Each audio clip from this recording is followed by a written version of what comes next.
الحمدللہ، تمام کی تمام حمد اس اللہ کے لیے جس نے حق کو تخلیق کیا،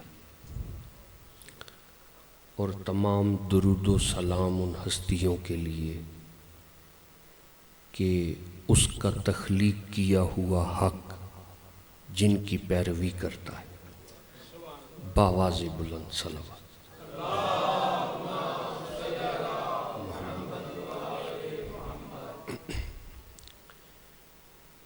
ایک ربائی مجھے یاد آئی، اگر آپ کی اجازت ہو تو، کہ حسین روح میں روشن ہے زندگی کی طرح،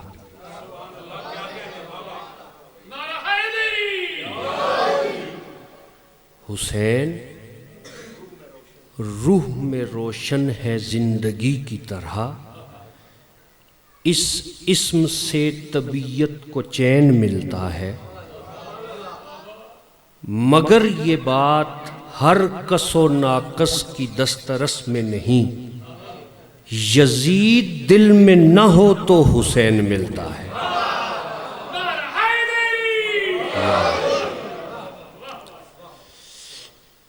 سامعین محترم، عزاداران نے امام علی مقام، اللہ پاک نے ہمیں خلق کیا، انسان کو انسان بنایا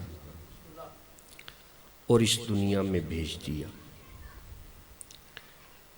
ہم چلے آئے، جب تک یہاں رکھے گا ہمیں رہنا پڑے گا، وجہ ہے نا؟ اپنے آپ کو کم خیال نہیں کرنا ہے، میں نے گفتگو ویسے ہی کرنی ہے جیسے میں کرتا ہوں، کہ اللہ نے ہمیں اس دنیا میں بھیج دیا، جب تک یہاں رکھے گا ہمیں رہنا پڑے گا، جس دن بلائے گا چاہے ہم مر جائیں ہمیں جانا پڑے گا۔ یہ الگ بات ہے کہ خود چل کے نہ جا سکیں گے، چار بندے اٹھا کے لے جائیں گے۔ کتنا بے بس اور مجبور ہے انسان کہ نہ آنے میں بس ہے نہ جانے میں بس ہے، نہ ہی یہاں رہنے میں بس ہے۔ جانے ہم یہاں آ کر کون سا جرم کر بیٹھے، ہمارا یہاں آنا اتنا بڑا جرم ہے کہ اس کی سزا موت ہے۔ کیا مجال کہ کوئی شخص سزائے موت سے بچ جائے؟ تو اب ذرا اس کریم اللہ سے ہی پوچھتے ہیں کہ یا اللہ جی، جب ہم نے مرنا ہی تھا تو اس دنیا میں بھیجنے کا مقصد کیا ہے؟ وجہ ہے نا؟ سامعین محترم، بہت سی نسلیں آدم علیہ السلام سے لے کر آج تک گزری ہیں، اور ہر آنے والی نسل نے بظاہر دنیاوی لحاظ سے بڑی ترقی کی ہے۔ جیسے مجھے یاد ہے کہ غالباً آج سے 30-35 سال پہلے ہم موبائل کا سوچ بھی نہیں سکتے تھے، بھئی ایسی بھی کوئی ڈیوائس ہوگی کہ میں یہاں بیٹھ کر بڑے دور تک کوئی بات کر سکوں گا۔ ایسی ہی بہت سی باتیں، ٹیلی ویژن سے لے کے، کبھی ہم سنتے تھے کہ پورے گاؤں میں ایک ٹیلی ویژن ہوتا تھا، ایک ریڈیو ہوتا تھا، تو اب ریڈیو کا وجود ہی نہیں۔ کہنے کا مقصد یہ ہے کہ ہر آنے والا وقت ایک ترقی کے نئے دور میں داخل ہوتا ہے۔ جملہ کہنا چاہ رہا ہوں صرف اس لیے کہ میں دیکھوں کہ آپ میری جانب کتنے توجہ رکھتے ہیں؟ یہ آئے کہ ترقی کرتے کرتے ہم اتنی ترقی کر چکے ہیں کہ زمین سے فارغ ہو کر آسمان میں جانے کی تیاریوں میں ہیں، اور یقیناً ملائکہ میں ہلچل مچی ہوگی کہ جسے اللہ نے جنت سے نکالا تھا پھر واپس آ رہا ہے نا؟ مطلب اتنی ترقی کر اللہ نے ہمیں بڑے ہی خوبصورت انداز میں سجا کے اس دنیا میں بھیجا، دانتوں کے پنجرے میں زبان کو بولنے کی طاقت کا پابند بنا کے بھیجا، آنکھوں میں نور کے چراغ روشن کرا کے بھیجا، دماغ میں سوچنے سمجھنے کی صلاحیت عطا کر کے بھیجا۔ اگر انسان زمین پر پھیل جائیں تو ایک جال بن جائے، اور آسمان کی طرف رخ کر لیں تو ستاروں پہ کمندیں ڈال دیں۔ سورج ہمارے تابع ہے، چاند ہمارے تابع ہے، ستارے ہمارے تابع ہیں۔ تو اللہ پاک سے یہ تو پوچھیں کہ تو نے اتنی طاقتیں ہمیں دے کے بھیجا ہے، اور اینڈ ہمارا رکھا ہے ڈیتھ، موت، تو آخر اس دنیا میں اتنی زندگی گزارنے کا مقصد کیا ہے؟ تو وجہ ہے نا؟ صلوات پڑھیں بابا سے۔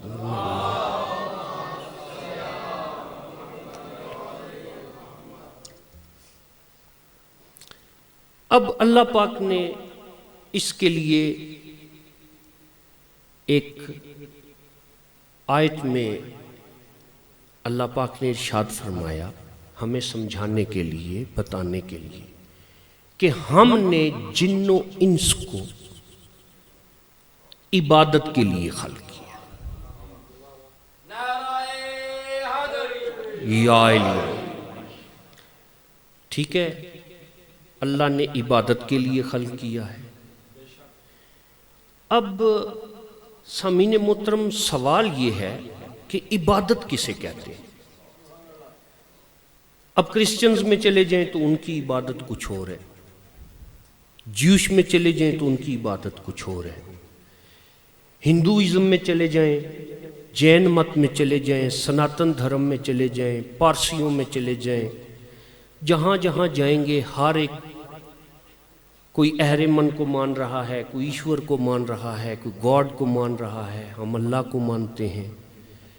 یعنی الفاظ مختلف ہیں، دوسرے لفظوں میں انسان کے لاشعور میں یہ بات ضرور موجود ہے کہ کوئی ہے، تو وجہ ہے نا؟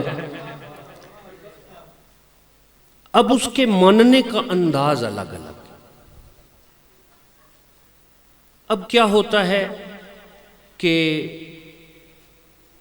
سبھی عبادت کرتے ہیں، تو عبادت کس کی کرتے ہیں؟ اللہ کی۔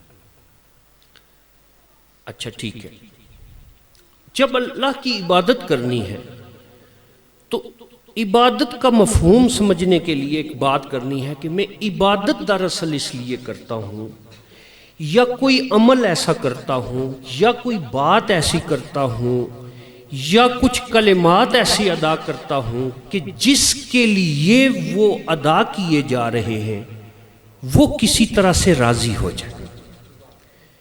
اس کے راضی ہونے کے لیے میں جو عمل کروں گا اسے عبادت کہتے ہیں، تو وجہ ہے نا؟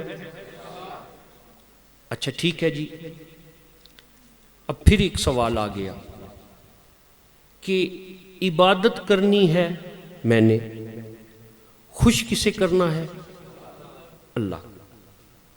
کمال کی بات ہے، عبادت کرنی ہے میں نے، خوش کرنا ہے اللہ کو، تو اب مجھے پتہ کیا چلے گا کہ وہ خوش بھی ہے کہ نہیں؟ وجہ ہے نا؟ ہو سکتا ہے میں کوئی عمل ایسا کر رہا ہوں اور مسلسل کر رہا ہوں کہ میں اپنے تئیں یہ کوشش کر رہا ہوں کہ وہ راضی ہو جائے اور وہ الٹا ناراض بیٹھا ہو، ہے نا ایسا؟ تو اب اس کے لیے کیا کریں؟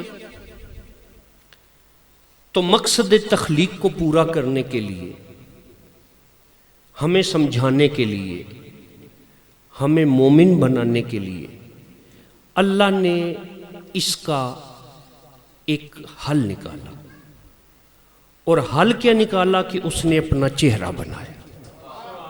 وجہ ہے نا، کیونکہ راضی ہونا اور ناراض ہونا دو کیفیتیں ہیں۔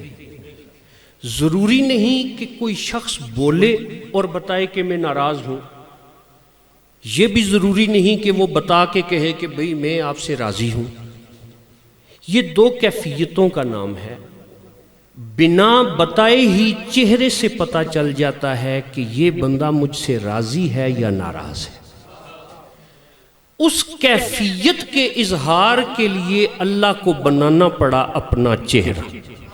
تو وجہ ہے نا بھئی، جس پر وہ کیفیت آ جائے جس سے مجھے پتہ چل جائے کہ میں جو عمل کر رہا ہوں اس سے وہ راضی ہے بھی یا نہیں۔ صلوات پڑھیں باواز۔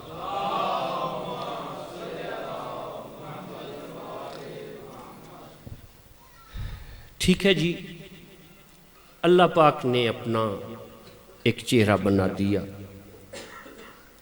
اب اس چہرے نے ہمیں آ کے بتایا بھئی دیکھو، میرا چہرہ ہر وقت تمہارے سامنے رہے گا نہیں،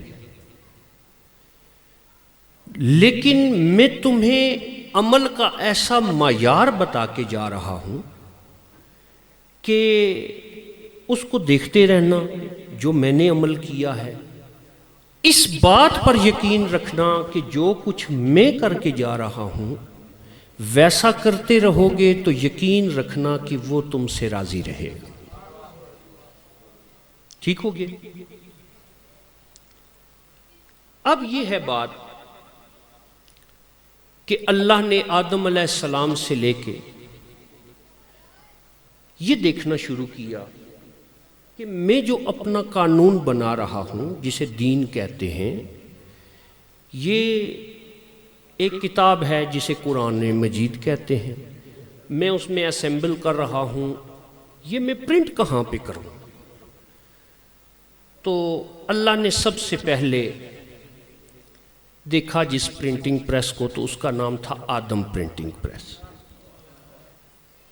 لیکن کیا ہوا کہ آدم پرنٹنگ پریس میں کچھ ایسا معاملہ ہوا کہ جو پرنٹنگ پریس کا مالک تھا اسے وہاں سے نکال دیا گیا جہاں دراصل پرنٹنگ پریس تھا، تو وہ زمین پہ آ گیا۔ ٹھیک ہوگی بات؟ پھر ایک اور پرنٹنگ پریس قائم ہوا، نو پرنٹنگ پریس۔ کچھ عرصے کے بعد نو پرنٹنگ پریس سیلاب کی زد میں آ گئی۔ اللہ کی یہ کتاب یہاں بھی نہ چھپ سکی۔ اس کے کچھ عرصے کے بعد موسیٰ پرنٹنگ پریس قائم ہوا، تو کیا ہوا کہ پرنٹنگ پریس جل کر راکھ ہو گیا اور پریس کا مالک بے ہوش ہو گیا، نہیں استغراق میں چلا گیا، اور جو کارندے تھے وہ مر گئے۔ اس کے کچھ عرصے کے بعد ابراہیم پرنٹنگ پریس قائم ہوا۔ چلتے چلتے یہ سارے پریس، اللہ نے کسی کو اس قابل نہ سمجھا کہ میں اپنی کتاب اس پرنٹنگ پریس میں چھپواؤں۔ آخر کار عرب کی خشک آب و ہوا میں محمدی پرنٹنگ پریس قائم ہوا۔ یا رسول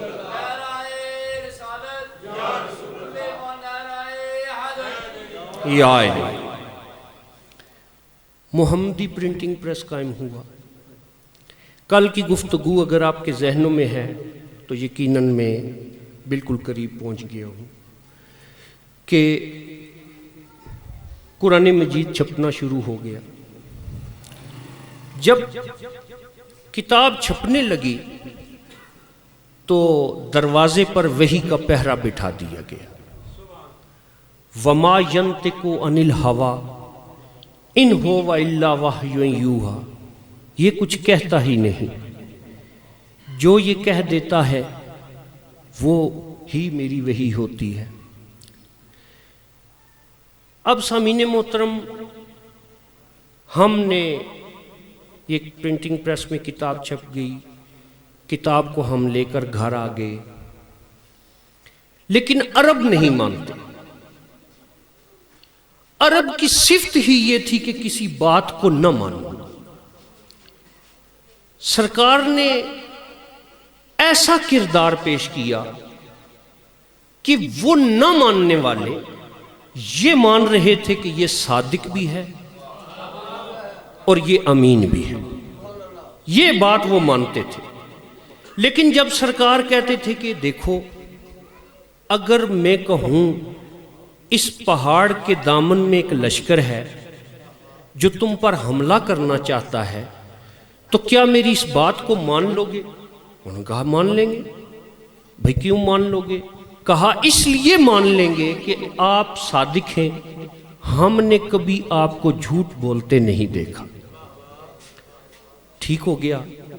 تو مولا نے ایک جملہ کہا کہ دیکھو، اگر تم بغیر دیکھے ہوئے صرف میرے کہنے پر ایک لشکر کی موجودگی کو تسلیم کر رہے ہو، تو پھر بغیر دیکھے ہوئے صرف میرے کہنے پر ایک اللہ کی وحدانیت پر ایمان لے آؤ. بھائی انہوں نے کہا یہ نہیں مانتے. لو جی، بات یہاں پہ آ کے رک گئی. سرکار کی جتنی مخالفت ہوئی وہ اسی بات پہ ہوئی کہ بھئی عرب نہیں مانتے. تو ہم نے قرآن مجید میں ایک آیت تلاوت کر رہا ہوں، وہ پڑھی. کیا کتاب میں آیت ہے؟ بسم اللہ الرحمن الرحیم. قل کفا باللہ شہیدم بینی و بینکم ومن عندہ علم الکتاب. اے رسول ان سے کہہ دے کہ تیری رسالت کے دو گواہ ہیں. یا الہی، تیری رسالت کے دو گواہ ہیں. اچھا کون کون جی؟ ایک گواہ اللہ ہے اور دوسرا وہ ہے جو کتاب کا علم رکھتا ہے. یا لیں جی. اب یہاں پر پہلے کچھ سوال کر لوں. جتنے بھی میرے عزیز دوست ہیں یقیناً نماز بھی پڑھتے ہیں اور نماز میں تشہد ادا کرتے ہیں. اچھا تشہد کسے کہتے ہیں؟ شہادت کو. شہادت ہماری زبان میں کہتے ہیں گواہی کو. توجہ ہے نا؟ کسے کہتے ہیں؟ گواہی. تھوڑی سی مثال دینی پڑے گی. آپ عدالت میں جاتے ہوں گے تو عدالت میں ایک جب مقدمہ ہوتا ہے تو ایک تاریخ ہوتی ہے جسے شہادت کی تاریخ کہتے ہیں. اب وہ جو شہادت کی تاریخ ہوتی ہے اس میں گواہ کو پیش کیا جاتا ہے. تو جج سب سوال کرتے ہیں کہ بھئی گواہ صاحب، آپ نے یہ واقعہ اپنی آنکھوں سے دیکھا ہے؟ اب اگر وہ یہ کہے کہ میں نے سنا ہے تو جج سب کہتے ہیں آپ ذرا دور کھڑے ہو جائیں، کیونکہ آپ نے وہ واقعہ دیکھا نہیں، آپ نے سنا ہے. ٹھیک ہو گیا. اچھا جو گواہ کہتا ہے نا جی میں نے اپنی آنکھوں سے دیکھا ہے، پھر جج صاحب اس سے استفسار کرتے ہیں اور اس کے بارے میں گفتگو کرتے ہیں اور یہ کہتے ہیں ہاں یہ موقع کا گواہ ہے. توجہ ہے نا؟ اچھا اب آپ دیتے ہیں گواہی،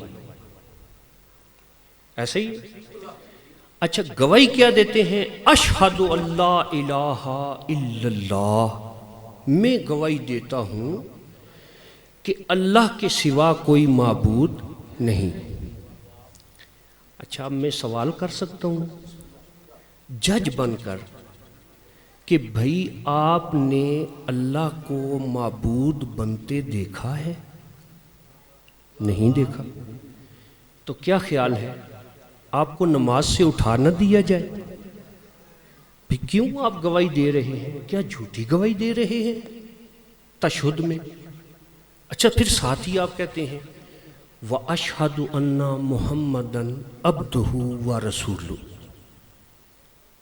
میں گواہی دیتا ہوں کہ محمد اللہ کے عبد بھی ہیں اور رسول بھی۔ تو کیا میں پوچھ سکتا ہوں کہ آپ نے سرکار کو رسول بنتے دیکھا ہے یا نہیں، یا انہیں عبد بنتے دیکھا ہے؟ اب میں کیا کروں، میں نے تو خود کو بھی عبد بنتے نہیں دیکھا، اب میں ایسے کی گواہی کیسے دوں کہ جو سب سے پہلا عبد ہے وہ ابھی آب و گل میں ہے؟ تو یہ تھا، تو وجہ ہے نا۔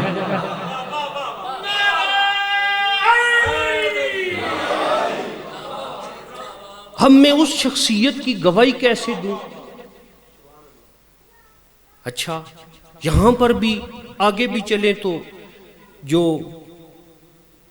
تشہد میں تیسری گواہی دیتے ہیں وہ بھی، اور جو مستحب سمجھتے ہیں وہ بھی، بسم اللہ سر آنکھوں پہ، اشہد ان علی ولی اللہ و اولادہ المعصومین۔ بھئی آپ نے ان میں سے کسی کو ولی بنتے دیکھا ہے؟ نہیں۔ بھئی یہ آپ تشہد بھی کہہ رہے ہیں، گواہی بھی دے رہے ہیں، اس معبود کے سامنے بھی بیٹھے ہیں، تو یہ جو گواہیاں دے رہے ہیں یہ کیوں دے رہے ہیں؟ سوال کرنے کا حق ہے نا۔ بڑی ہی عجیب بات ہے، میں بھی گواہ ہوں اور اللہ بھی گواہ ہے، تو وجہ ہے نا۔ یہ جو آیت پڑھی ہے کفا باللہ شہیدم بینی و بینکم، اے رسول ان سے کہہ دو کہ تمہاری رسالت کے دو گواہ ہیں۔ شریعت میں یا فقہ میں گواہی اس کی ہوتی ہے جو موقع پر موجود ہو۔ اچھا، پریشان نہ ہو، میں خالی سوال نہیں کروں گا، میں آپ کی بات کا جواب دے کے جاؤں گا، تاکہ اب جب آپ تشہد ادا کریں تو آپ یقین کے ساتھ ادا کریں۔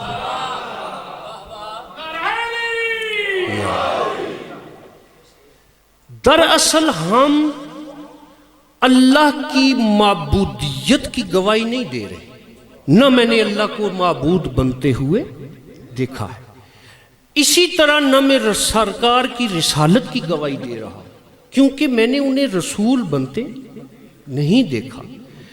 در حقیقت جب اللہ سے میں نے پاک و پاکیزہ ہو کر گفتگو کی ہے، تو اب اللہ نے جب مجھ سے سوال کیا ہے کہ یہ جو تو نے ساری واجبات ادا کیے ہیں، اذان دی ہے، قیام کیا ہے، رکوع کیا ہے، سجدہ کیا ہے، یہ تو نے کس عقیدے کی بنیاد پر کیا ہے؟ تو در حقیقت جب میں اپنے عقیدے کی بیٹھ کر اللہ کے سامنے گواہی دیتا ہوں، اس کا نام ہے تشہد۔ وجہ ہے اس عقیدے کی گواہی کو تشہد کہتے ہیں۔ لیکن سرکار تشہد عقیدے کی گواہی ضرور ہے، لیکن یہ جو آیت ہے کفا باللہ شہیدم بینی و بینکم ومن عندہ علم الکتاب، یہ عقیدے کی گواہی کا نام نہیں ہے۔ یہ جو تین حیثیتیں ہیں کہ تیری رسالت کے دو گواہ ہیں، ایک گواہ اللہ ہے اور دوسرا وہ جو کتاب کا علم رکھتا ہے، یہ دو گواہ ایسے ہیں کہ ان کو جب یہ بتانا پڑے کہ سرکار کو رسول بنتے دیکھا ہے تو اللہ کہے گا میں نے بنایا ہے، اور دوسرا کہے گا میں نے دیکھا ہے۔ تو وجہ ہے نا۔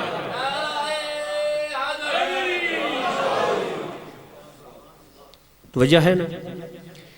اسی لیے بعض اوقات حدیث اور فرمان معصوم اکٹھے نظر آتے ہیں کہ جب سرکار کہتے ہیں کنت نبیًا، میں اس وقت نبی تھا جب آدم مٹی اور پانی کے درمیان تھا، تو سرکار فرماتے ہیں کنت ولیًا. توجہ، میں اس وقت ولی تھا جب آدم مٹی اور پانی کے مراحل میں تھے. صلوات پڑھیں، باواز پڑھیں.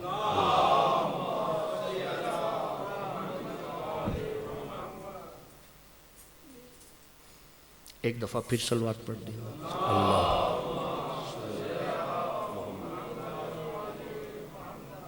بڑے دلچسپ مرحلے میں بات داخل ہو چکی ہے، تو میں تھوڑا سا اور اس کو لمبا کرتا، لیکن میرا خیال ہے وقت جو ہے وہ کلوز ہو چکا ہے. مولا سرکار مولا کائنات امام علی علیہ الصلوۃ والسلام سے صلوات پڑھیں. اللہم صلی علی. ایک شخص نے بڑا ہی مشکل سوال کیا. سرکار کے لیے تو شاید کوئی مشکل نہیں تھی، مشکل کشا کے آگے سرکار کے سامنے جتنے بھی سوال کیے گئے، میری نگاہ میں سب سے مشکل سوال یہی تھا جو میں نے پڑھا ہے. ہو سکتا ہے آنے والے وقت میں کوئی اور مشکل سوال میرے سامنے آ جائے. مولا سے ایک شخص نے بڑے لاڈ سے، بڑے پیار سے، بڑے ادب سے ایک سوال کیا، مولا اگر جسارت کروں تو صرف یہ بتائیے کہ آپ کی جو فضیلتیں ہیں، جتنے بھی فضائل ہیں، ان میں سب سے بڑی فضیلت کون سی ہے؟